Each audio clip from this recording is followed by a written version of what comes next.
I will admit I do not know a lot about the people who make music at Nintendo. I really don't. In fact, I think it was probably, it's probably like 2015 or something. Like up until that point, I just assumed Koji Kondo did it all. You know what I mean? Koji Kondo is the Nintendo music guy. He does all the Mario and Zelda music. Who are these other people? What are you talking about? No, Nintendo, they've got a number of music producers, and they work on different projects, and not one person does the soundtrack generally for a game. It's contributed to by a number of them, and you probably have people under different people. It's probably a whole thing. And there was one Nintendo composer by the name of Yasuaki Iwata, who I also just did not know about at all, and only learned about him to hear that he has left Nintendo, which is pretty sad. And it's really impressive looking at this guy's history.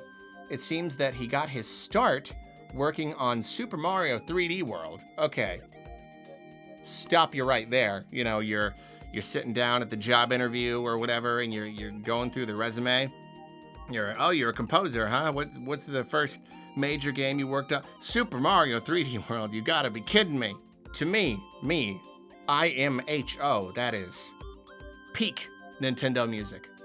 Absolute peak. One of the finest video game soundtracks of all time. I don't know exactly how much he contributed. I don't know, are his credits, you're looking at specific songs?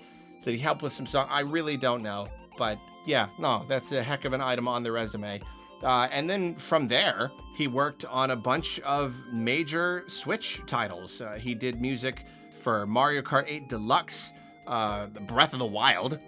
Okay, yeah, did some of the music for Breath of the Wild. There you go. ARMS, Smash Ultimate. He did the main theme for Animal Crossing New Horizons. Do a main theme for a Nintendo game that big that sells that many copies? Like, that's again, I'm just looking at the resume. Like, wow, it's about 10 years of work here. That's a heck of a thing. That's a lot of really great credits there. Yeah, I would be interested to learn more of his specific credits. If Nintendo put credits on the music app, grumble. But it's clear that this person was very talented. Very, very talented. Really good spot at Nintendo. Worked on a lot of really great projects. But for whatever reason, it seems that Yasuaki Iwata is not at Nintendo anymore. He took to Twitter to say, "I have a bit of a belated announcement to share. In July of last year, I took a step in a new direction by leaving my position at Nintendo. I would like to express my heartfelt gratitude to everyone who supported me over the years, to those who enjoyed my work, and to everyone who listened to the music through the projects I was part of.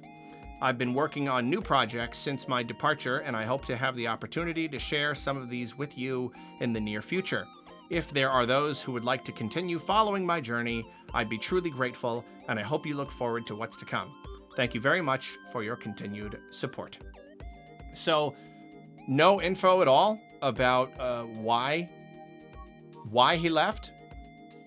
And if anything, that is kind of fitting, because this has really just made me think about people at Nintendo. I mean, video game companies as a whole, but Nintendo, their games have so much character, and we pay so much attention to them, and we really pay attention to Nintendo's like big producer guys, like their big directors and the big names, your Aonumas and Miyamotos, your Sakamotos. But there's so many people behind the scenes working on these projects, working together to really pull them together.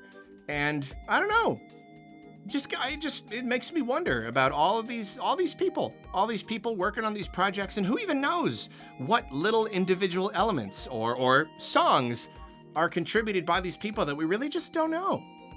and then we don't even know what's going on in their lives, in their personal lives, in their work lives. Why did this person leave? I don't know. There's really no clue. Why would you? Why would you contribute to these major Nintendo games and then go?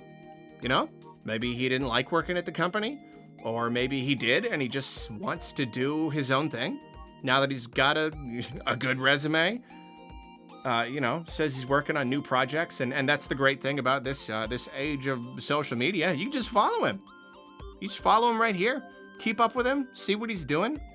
Maybe he didn't like the idea of being one of those like kind of secretive behind the scenes Nintendo people. Maybe he wants to be more of his own person, his own personality, his own presence on the internet, and take more ownership over what he creates.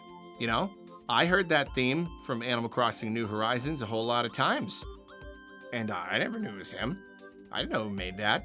Maybe he wants to contribute to a game, do a main theme for a game, and everyone plays that game, and they're like, I know who made that theme. I know who made that theme. That was Yasuaki Iwata. I would recognize a Yasuaki Iwata anywhere in a second. And hey, if I had a development studio, if I was a publisher or something like that, and I was interviewing people and I was looking at resumes, just like I said, open it up, Super Mario 3D World. Okay, we got ourselves a conversation here. And you know what? I imagine that conversation might go a little something like this. Okay, Super Mario 3D World, huh? Did you do Piranha Creeper Creek? Yes. Hired. Get this man in office. I don't care what he wants us to pay him. Just cut the man a check.